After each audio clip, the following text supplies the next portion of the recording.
धर्म स्नेही सत श्रद्धालु यहाँ पर उपस्थित आप सभी भव्य वर पुंडरीक पुण्यात्मा महानुभाव, आचार्य भगवंत समंतबद्ध स्वामी द्वारा विरचित रत्नकंडक सावकाचार्य की वाचना में यहाँ देख रही थी प्रकरण 65वीं इस कारिका के माध्यम से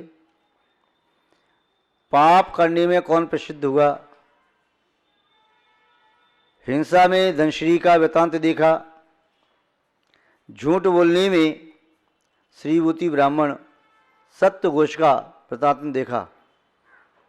चोरी भी एक बहुत बड़ा पाप है। चोरी करने वाला पुरुष अविश्वासी होता है, सबकी नज़र में गिर जाता है, स्वयं सदैव शंकित रहता है, भयभीत रहता है। उसे डर लगता है कहीं मेरी चोरी किसी ने देख नहीं ली हो। न चैन से सो पाता है, न चैन से खाता है, न चैन से पीता है। डर लगा रहता है कहीं पुलिस आके पकड़ न ली, किसी ने मुझे देख तो नहीं लिया, कोई आकर के मुझे यहाँ से मार न दे, मेरी चोरी के धन को कोई पहचान न ले। वह हमेशा ही भयभीत रहता है। चोरी करने वाला व्यक्ति न इस लोक में सुख शांति को प्राप्त करता है और न ही परलोक में। चोरी करने वाला व्यक्ति वह समाज में भी सम्मान को प्राप्त नहीं करता। लोग उसका तिरस्कार और अपमान करते हैं। लोग उसे चोर कहते हैं, उसका कुल भी चोर माना जाता है। उसके बच्चों को भी अपने साथ में पढ़ने नहीं देते, ये चोर का बेटा है। क्या कह सकते, इसमें भी चोरी के संस्कार हों। इसलिए चोर से सभी शंकित रहते हैं। और चोर चोरी करता है, उसकी पत्नी भी फिर चोर होती है और उसकी संतान भी चोर ही होती है। एक गर्भवती महिला जिसका समय था प्रसूति का, प्रसव का, डिलीवरी हुई ऑपरेशन के माध्यम से, नर्स ने वह प्रसूति का कार्य किया। उसने जब यह कार्य किया तो अपने हीरे की अंगूठी वहां पर रख दी थी। बाद में देखा अंगूठी गायब। पूछा अंगूठी कहाँ गई। जो प्रचारिका थी उनसे पूछा, नहीं हमें नहीं मालूम। उससे पूछा, उसे मुझे नहीं मालूम। और कोई व्यक्ति वहाँ आए नहीं, 2-3-4 लोग, सबने देखा अंगूठी कहाँ गई। अंगूठी गोल कैसे होगी, कहाँ से गायब हो गई। तभी देखा वह छोटा बाल इसका जन्म हुआ था, उसकी मुट्ठी में अंगूठी थी। पूछा इसके मुट्ठी में अंगूठी कैसे। उसने कहा मैं चोरनी, मेरा पति चोर, तो मेरा बेटा कोई साहूकार थोड़ी होगा। तो वह चोर है, जन्म से ही उसने अंगूठी की चोरी कर ली। की या नहीं की, किंतु बात इतनी बतानी है कि चोर और चोरनी का बेटा होगा तो कोई साहूकार नहीं बनेगा, उसमें भी चोरी के संस्कार ही आएंगे। जैसे माता पिता होते ही संस्कार संतान में उसी प्रकार के आते हैं। यदि माता पिता धर्मात्मा हैं, माता पिता सज्जन हैं, भले आदमी हैं, उपकारी हैं, तो उसकी संतान भी प्राय करके उसी प्रकार की होती है। यदि माता पिता आचरण में गलत हैं, खान पान अशुद्ध करते हैं, या और भी कोई उनमें गंदी आदत है, तो संतान में भी वे संस्कार गर्भ से ही आ जाते हैं। इसलिए स्वयं भी अच्छे संस्कारों को स्वीकार करो और अपने बच्चों को भी अच्छे संस्कार दो। एक अच्छी माँ अच्छे भविष्य का निर्माण करती है, वह गर्भ से ही संस्कार दे सकती है। और एक कुसंस्कारी माँ वह पूरे कुल को खराब कर सकती है। महानुभाव, कई प्रसंग ऐसे आते हैं। एक बालिका शादी के पहले से जो साधु सेवा में रहती थी, उसकी शादी हो गई, फिर भी शादियों के प्रति बड़ी भक्ति थी। उसके घर में एक जीव आया, वह उस समय शादियों की भक्ति का ध्यान रखती। एक महाराज के प्रति उनकी बड़ी गहरी श्रद्धा थी और वह जब गर्भवती थी तभी दर्शन करने गई, महाराज का आशीर्वाद लेने गई। महाराज ने उन्हें नमकामृत सुनाया, भक्तामृत का पाठ करने का नियम दिया और कहा बेटा तुम पुण्य का कार्य खूब करना, अपने परिणाम सही रखना, स्वाध्याय करना। उस युवती ने महाराज के उपदेश को सुना और महाराज के प्रति बड़ी आस्था थी। जब उसने पुत्र को जन्म दिया, पुत्र को जन्म देने के उपरांत कुछ समय बाद वह संघ के दर्शन करने के लिए गई। अपने बच्चे को भी साथ में ले गई। 2-3 साल का बालक था। साधुओं के प्रति उसके मन में बड़ी श्रद्धा का भाव रहता। और वह जब दर्शन करने बालक भी पहुंचा, पूरा संघ था। उसकी माँ ने कहा, देखिए बड़े महाराज जी हैं, इनके दर्शन कर ले। वो नहीं, हमारे महाराज जी कहाँ हैं? तो उसकी माँ पूछती है, तूने तो अभी इस संघ के किसी महाराज को देखा ही नहीं, हमारे तुम्हारे महाराज जी का क्या बात है? तो बड़े महाराज जी हैं, सबसे बड़े महाराज जी हैं। नहीं नहीं, हमारे महाराज जी कहाँ हैं?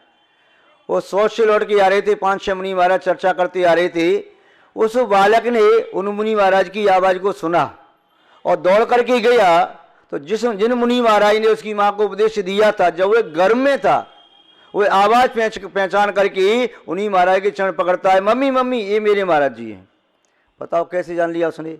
जीवन में पहली बार देखा, फिर भी पहचान लिया ये मेरे महाराज जी हैं। महाराज जी ने कहा, क्या तुमने बताया था? बोले, आपके बारे में ये सुनता था और आपका फोटो जो रखा था घर में, और ये देखता था मेरे महाराज जी यही हैं। और पुनः आपकी आवाज़ सुन करके वह दौड़ के आपके पास पहुंच गया। गर्भ में भी जीव संस्कारों को प्राप्त करता है और जन्म के बाद भी संस्कार प्राप्त करता है। गर्भ के समय संस्कार प्राप्त करना बड़ा सरल है, क्योंकि वह बालक अभी नूतन शरीर बना रहा है। जन्म होने के बाद संस्कार प्राप्त करना ज़्यादा कठिन है। बाल्यावस्था में, युवावस्था में संस्कार देना और कठिन है। प्रौढ़ अवस्था में अच्छे संस्कार देना और कठिन है। और वृद्ध अवस्था में संस्कार देना बहुत कठिन है। वृद्ध पुरुषों में कोई कुसंस्कार आ जाए तो उसे कोई नहीं सुधार सकता, परमात्मा सुधार सकता है। युवावस्था में कोई कुसंस्कार आ जाए तो कोई संत महात्मा की संगति में पहुंच जाए तो सुधार सकता है। बाल्यावस्था में पिता संभाल सकता है और गर्भावस्था में माँ संभाल सकती है। माँ को पूरा अधिकार है गर्भस्थ शिशु को संस्कार देने का, और जैसे संस्कार देना चाहे वैसा दे सकती है। जन्म के बाद पिता को पूरा अधिकार है बालक को सुधारने का, जैसा चाहे वैसा संस्कार दे सकता है। युवावस्था में संत महात्मा की संगति से सुधर सकता है।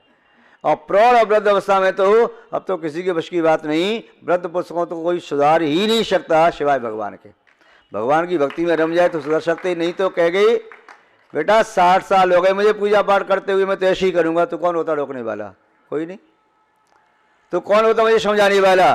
तेरे बाप की उम्र है ना, उससे ज़्यादा उम्र तो मेरे बेटे की है, तो मुझे समझाने आया है, उसे नहीं समझा सकते। वो जैसा करेगा वैसा ही करेगा। वह कहेगा बाबा जी मुझे गलती होगी, मैंने आपसे जो कह दिया, आपको तो दुनिया में कोई समझा ही नहीं सकता। सही है, आपको तो केवल भगवान समझा सकते हैं। महान भाव। तो चोरी के संस्कार कहीं बाहर से नहीं आते। माँ के अंदर चोरी करने की प्रवृत्ति है तो गर्भस्थ शिशु में भी चोरी के संस्कार आते हैं। पिता में चोरी करने की प्रवृत्ति है तो बालक भी चोरी करना सीख जाता है। यदि पिता दुकान पर बैठ करके कम तौलता है, ज़्यादा लेता है, कम देता है, तो बालक में भी कुछ संस्कार आते हैं। माँ यदि बात बात पर झूठ बोलती है, अपनी सास से झूठ बोलती है, नंद से झूठ बोलती है, पति से झूठ बोलती है, तो उसकी बेटी में भी ऐसे झूठ बोलने के संस्कार आ जाते हैं। बालक बालिका संस्कार बाहर से नहीं लाते हैं। कहाँ से लाते हैं? घर से लाते हैं। तो चोरी के संस्कार जब भी आते हैं तो माँ से आते हैं। आपको कथानक भी मालूम होगा कि बालक पहले दिन कलम चोरी करके लाया। उसने कहा माँ कलम ले आया मैं, बहुत अच्छा किया। फिर पुस्तक लेकर के आया, फिर कुछ और लेकर के आया। बाद में बड़ा चोर बन गया, डाकू बन गया। माँ ने समझाया नहीं। जब उसे फांसी की सज़ा सुनाई गई, उससे पूछा अंतिम इच्छा क्या है? बोले माँ से मिलना चाहता हूँ। माँ गई, पहले तो मना करी थी, मैं नहीं मिलूँगा उससे, डाकू से, चोर से। बाद में गई, वह माँ मैं तेरे कान में कोई बात कहना चाहता हूँ। उसने कान सामने किया और उसने माँ का कान काट खाया। लोगों ने देखा तो आश्चर्य हुआ, क्यों? बोले मुझे यहाँ तक पहुँचाने की यदि भागीदार है तो मेरी माँ है। पहले दिन मैं चोरी करके लाया, मुझे डांट देती, मुझे पिटाई लगा देती, तो आज मैं इतना बड़ा चोर और डाकू नहीं बनता। महान भाव। माताओं का कर्तव्य है भी अपने बच्चों में अच्छे संस्कार दें, खाने पीने के संस्कार दें।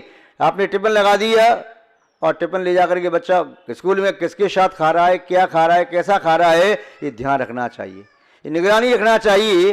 बालक को गंदी वस्तु नहीं खिलाना चाहिए। उसको शुद्ध भोजन घर में बनाओ, आलस मत करो।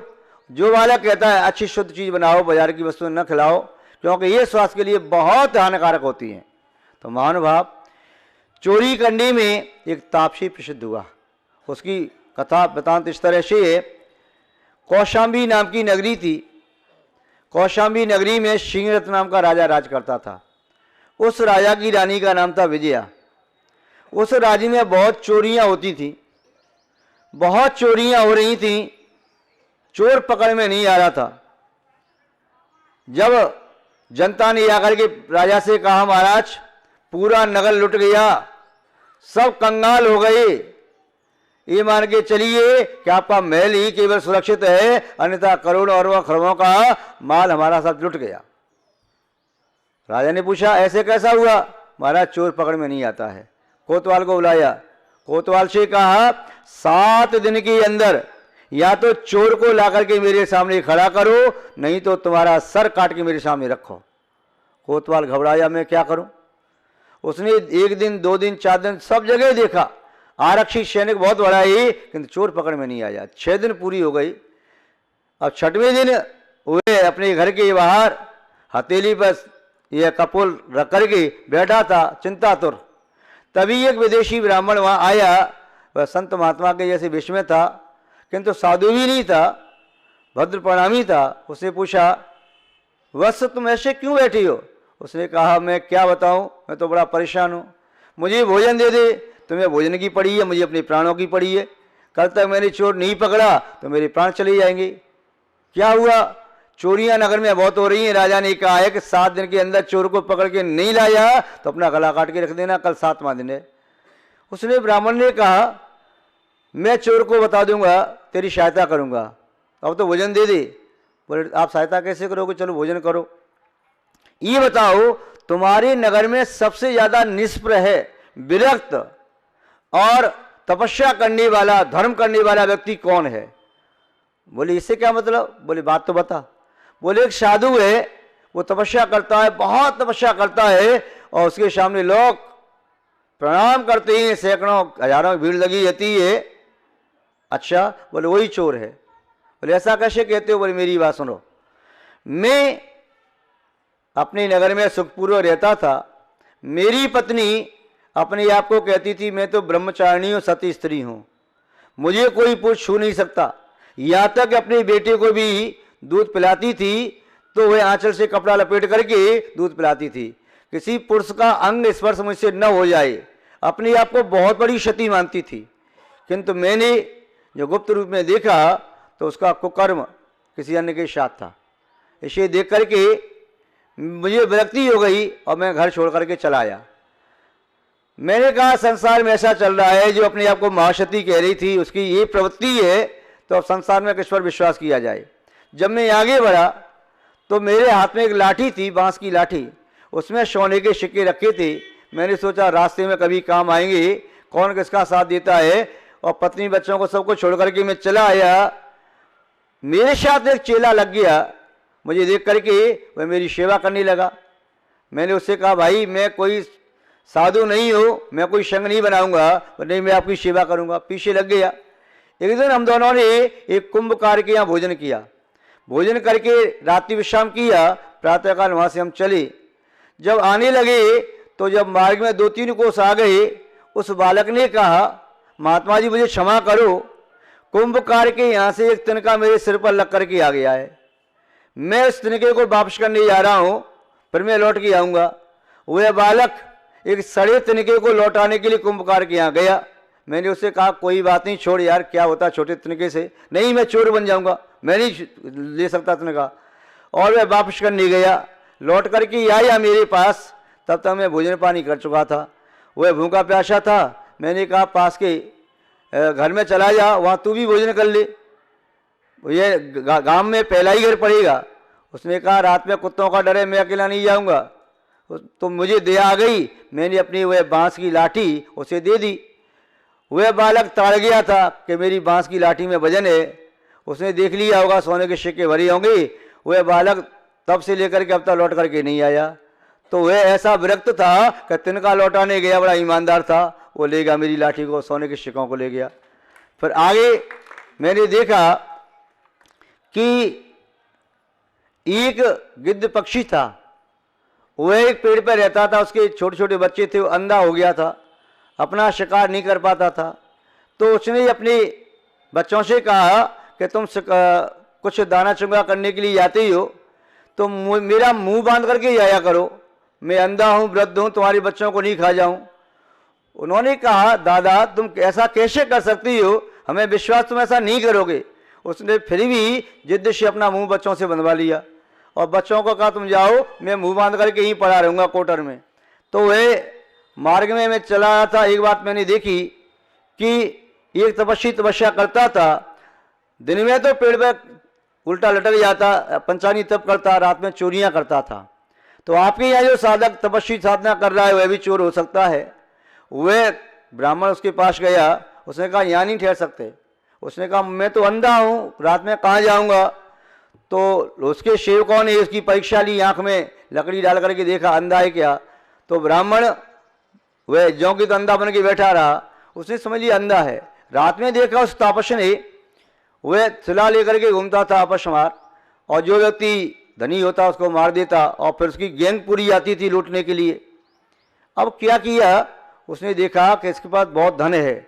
वह ब्राह्मण प्रातःकाल आया, उस कोतवाल से कहता है तेरे प्राण बच गए। बोले क्यों, यह साधु ही चोर है। राजा के सामने उसे पकड़ के उपस्थित कर दिया। बोले धन कहाँ है।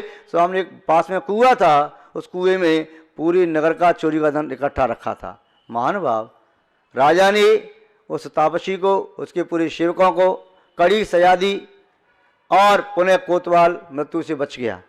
तो चोरी करने वाला चाहे वह चोर के वेश में रहे और चाहे साहूकार के वेश में रहे, चोरी का कृत्य महान पाप है। उस पाप को करने वाला व्यक्ति इस लोक में भी दारुण दुख को प्राप्त करता है और परलोक में भी महान दुखों को भोगता है। इसलिए चोरी जैसा पाप कभी किसी को नहीं करना चाहिए, न चोरी की अनुमोदना करना चाहिए, न किसी को चोरी की प्रेरणा देना चाहिए। अचौर्य व्रत का पालन करना चाहिए। अचौर्य व्रत ही आत्म कल्याण का समर्थ मार्ग है। आप सबका कल्याण हो, शुभ हो, मंगल हो, ऐसी हम भावना भाते हैं। इसी के साथ शब्द श्रृंखला को विराम देते हैं। जय बोलिए श्री शांतनाथ भगवान की, पूज्य आचार्य गुरुदेव श्री विद्यानंद जी महाराज की, अहिंसामय विश्व धर्म की।